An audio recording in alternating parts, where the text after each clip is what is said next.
What even is con season? There's no actual definition of it, but for me, it's the next 3 months where there is just a slew of arguably some of the largest conventions in this country that are happening back to back to back to back to back to back, like weekends. And if you don't know me, hi, I'm Anna. I am a digital illustrator and I have been doing this for about 3 years, and I make most of my income by traveling to these events. In Arizona, my home state, it already feels like proper summer with 100-degree days already. But for most of the country, the weather is turning pleasant and people are excited to go out and absorb some sunlight. It's the turn of the year when things just feel exciting, with many things to look forward to. For me, I'm looking forward to working again, to traveling and connecting with people. I've definitely been feeling uneasy and anxious lately because of the backlog of rejections and waitlist results I've been receiving. But for the events I did get into, I am ready to pour my heart into working and making the most of it. It took so long to get this shot that all the ice already melted.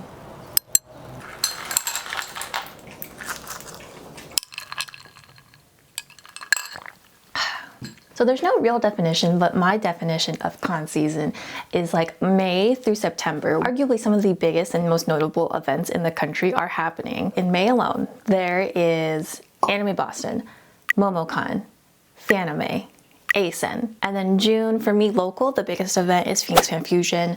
July, we've got AX, and I think there's San Diego Comic-Con. And then we also have like SAC Anime Summer, which is not up and coming. They've been around for a long time, but has exploded in popularity that they are changing their app process this year.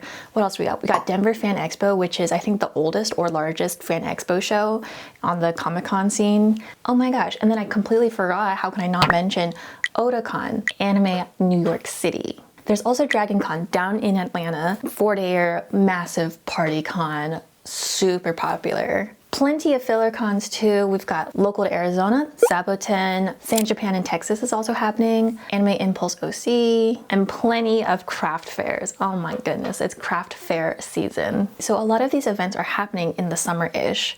When do you even start preparing? When does the prep even begin? When do you even start applying for these? It starts with the application process. Months ago, unfortunately. You can't really just walk into these events with their application and resume and whatnot. Applications for a lot of these events happened months ago. Like, we're talking as early as December. So, for example, Anime Expo, probably one of the world's most famous anime conventions, their applications opened in late December. And I think that's the earliest one, actually. But a lot of them, their apps open in approximately January, all the way up through, I think like March-ish. You definitely want to get a heads up. Basically what I would do, if there are any conventions next year that you are looking to try to get your foot in the door, make a list. Every con artist out there has their own special spreadsheet with deadlines and when apps are open. Google every single one of them and try to keep tabs on their social media and their website to see when these applications go live, because chances are they've already happened. And for me, I got lucky with some of my events. I was re-invited to Fanime this year, and other events that I rebooked from last year were Phoenix Fan Fusion, Saboten, and Denver Fan Expo. So sometimes you don't have to worry about it. Maybe you're grandfathered in or they have a rebooking system. So you just have to keep tabs of the status, the type of application, and that kind of stuff.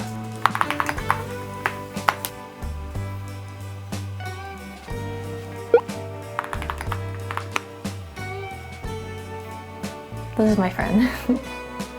The dates for a lot of these events might change, but they usually fall within like a few weeks of last year's dates. So for Fanime, this is the first time where they've invited artists back, but I got my invitation in January. Fanime also has one of the most competitive application processes I've ever seen. It is very stressful. It's like there's a time limit or there's a quantity limit of how many apps they will take, and it's just always flooded and it's always lagging. So for SJ Made, one of my favorite craft fairs, for their Summer Fest, those applications went live in April. Otakon apps opened in March. ANYC, I believe, opened in late January or early February. So these applications are months in advance of the event. Again, this is a long game. You have to plan for the next 6 months now. But now that you've applied, how do you actually get accepted? Applications for cons are just like job interviews. You definitely want to put your best foot forward, and by foot, I mean work. what I highly recommend doing is making a complete portfolio website. And years ago, I actually just used my shop website, so sundrop-studios.com, and I would just link it to like the mini print section and use that as a portfolio, which is fine and it works. But I think having a polished, completely separate portfolio website will do wonders for you, because then you can do more artistic takes of your products and blah, blah, blah. But let me show you the portfolio that I have. So this is my portfolio. I use a card website. It is literally so worth it. It is $9 a year to get like the up tier. So there's a free version, but you can pay $9 a year, less than $1 per month, to get the upgraded version, which lets you upload higher res photos. I just have my header image, this, and then one sentence.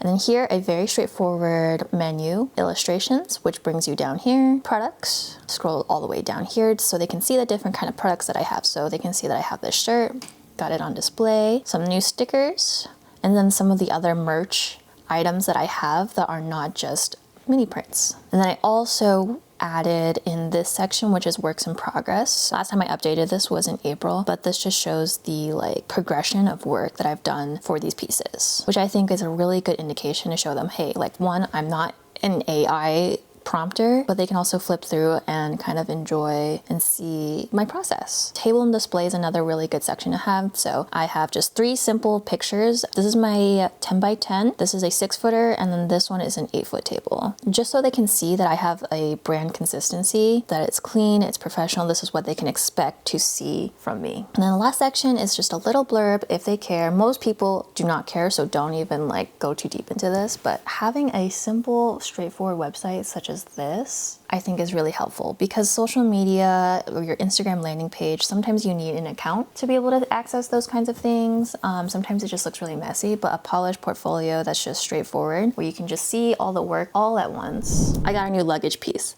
This is a Samsonite, and this is not sponsored, but I'm really excited to use it because this is by far the tallest piece of luggage I have.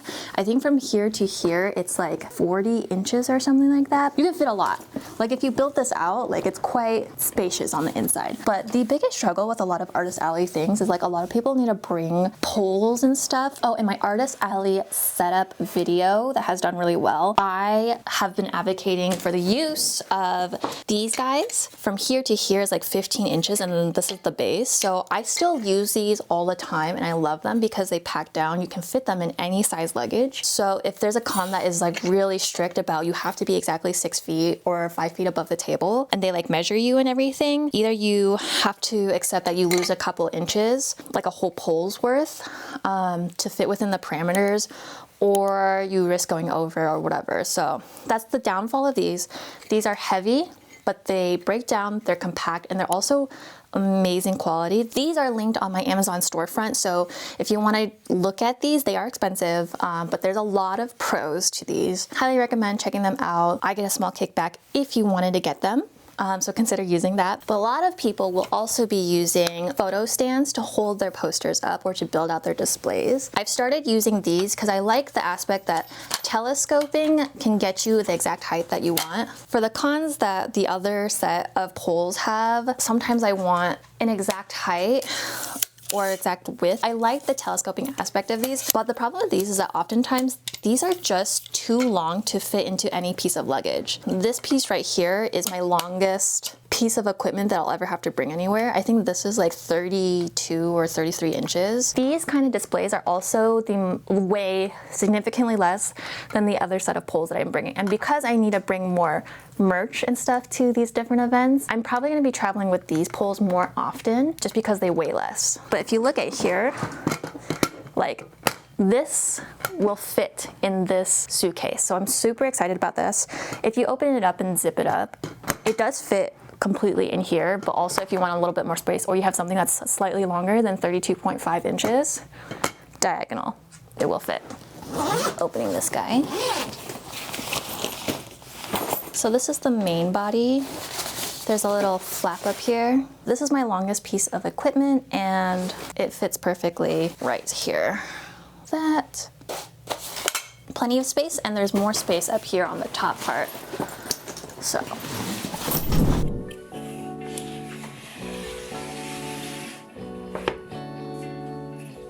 Other things that need to get done in preparation for con season is inventory. So here I am just starting off counting some of my stickers and making sure I have everything up to date on my spreadsheet. But this is a very tedious task for me because there are just so many different items between stickers and mini prints and then poster prints and then large canvas prints, and so on and so forth. And then on top of that, the bane of my existence, Etsy, I also have that, so I need to make sure that there's inventory on that side as well. And I actually got help from my friend to help count out these tedious things. But I'm really grateful for help when I can get it, so shout out to my friend who has been with me since square one to help me with that kind of stuff. But yeah, I'm making sure that I have all the shirts ready to go for the summer and travel for you guys. And in the downtime too, I also think it's so important to bring a lot of new things to the table, so I have been busting my butt to draw new things, and they are both fan art pieces, and I've been working on a Frieren piece and a Dungeon Meshi piece, or Delicious in Dungeon. Delicious in Dungeon has ended up being probably one of my favorite animes of all time. I also really enjoyed Frieren, but both of them are just such different animes. Like, I understand why Frieren is as popular as it is, but Dungeon Meshi is just so much more lighthearted that I feel like it's much more rewatchable, especially since it's a little bit more episodic than Frieren. But Frieren also just like totally spoke to my heart and I enjoyed it. But I'm very excited for this Dungeon Meshi piece because I'm a big fan. So I'm glad to bring this to the table so you guys can see it and hopefully purchase it if you should like it as well. Just a little self-plug. And then on top of that, because I have a lot of 10 by 10 spaces for the summer, I ended up making a model, a little model piece so I can exercise different formats and layouts and see what would work best for corner placements as well as inline. And I made a whole video about that, so if you wanted to check that out, you can right over here, linked in the corner. But yeah, these are just some of the other things that I have been doing to prepare physically for convention season. Now, I'm not even sure if I even explained myself, but this year for the first 10 by 10 spot I'm going to have is with Phoenix Fan Fusion. The next 10 by 10 spot that I have is the Unlimited booth at Otakon. And then following that, the next weekend is Anime NYC. Those are my three big events that will be 10 by 10s that I think I really need to go all out as much as I can about it. I'm glad that you guys are here to give me solicited criticism and your thoughts, so please do. I get a lot of sponsorship emails from random companies, and this one I was not going to take seriously, but then I considered it, and it's something that I actually really have been wanting, and I'm so glad to have accepted this sponsorship, but it's for a foot massager. Y'all are gonna laugh at me, but this is one of those random products that I am so excited to have accepted. It's a foot massager. This is from Bob and Brand. They have a page on Amazon and it is one of the best things ever. So when I'm sitting here, I just keep this under my desk. And it comes with a little remote like this, so I don't always have to like lean under the table to press all these buttons, but I love that there are physical buttons here and as well as a remote. This for sure is one of the more unhinged sponsorships that I was willing to take because so many of my friends were like, if I could have it, I would take it, and this is what I would say, and then they gave me like a script of what I could say, but genuinely, this is like one of my new favorite things in the room. So I keep it under my desk, and then I just put my feet into it. When I'm tired or I just feel like my feet are really sore, I just need some blood circulation, just slip them right in here, and then with the remote right here, power. And then there's also like different intensities: kneading intensity, air pressure, air mode, and heat. I really like the highest setting of kneading intensity, and you can see what level it's at because there's little lights right here. It's the perfect thing to use after hours of being at a market, and some of my friends, they stand the entire duration of a market or convention, and I don't know how they do it because I'm not strong like that, but I imagine having something like this at the end of the day, bliss. Anyways, I have a link to the product directly in my description box or in the pinned comment down below. Use my link and get a little discount. So thank you so much to Brad and Bob for this sponsorship. Okay, and you know how most businesses, their season is like Q4, which is holiday season, where they pull in the most amount of money. For me, for most con artists, it's the summertime, right? So, and I've been talking about this whole video, but I went back last year to compare how I did and just see what my numbers were looking like last year. And I did about 70%, like 68 to 70% of my entire yearly revenue in the span of these like 3 months. So the heavy hitting months were definitely August and May. There's just a condensed amount of events back to back that are just like elite events, like crazy, that pulled in so much for us, which is crazy. And you know, this year is quite a bit slower than last year, so I'm not expecting to hit the same amount of numbers, but I've documented most of these events last year, so you can go ahead and check out those vlogs to see like the kind of numbers that you can potentially pull. I don't think I'm gonna be pulling the same amount of numbers, but if I can get close, whew, I'd be pretty happy. Absolute insanity. I'm pretty excited, and this is the year that I'm supposed to try to go a little bit bigger. So my expenses are a lot higher. I have no idea what to expect, but it's just like regular work. This is the nature of business. You just have to put yourself out there and see how it goes. And there's so many factors that go in and out of this. Yeah, if I do more pour than last year, then, there's a lot of factors that go into it. And if it's myself or the economy or just the basic vibe or the events are not pulling the same amount of numbers, then that is the risk of business. I say this all the time, but in business, you just can't take anything personally. Like if something doesn't go well, maybe it's not a reflection on your character or yourself or your talent, but it's just you have to sit down and reevaluate and do a debrief with yourself and be honest, like, why aren't things working? This is the year where a lot of artists and my friends are like pivoting and trying to find other streams of income to pivot into, or like backup projects and whatnot, because everything is so unstable and will probably continue to be very unstable from here on out due to a lot of factors. So a lot of us are proceeding with caution, and I love talking about and encouraging artists because there needs to be more artists in the world. There truly does need to be, but I can't say all of that stuff without the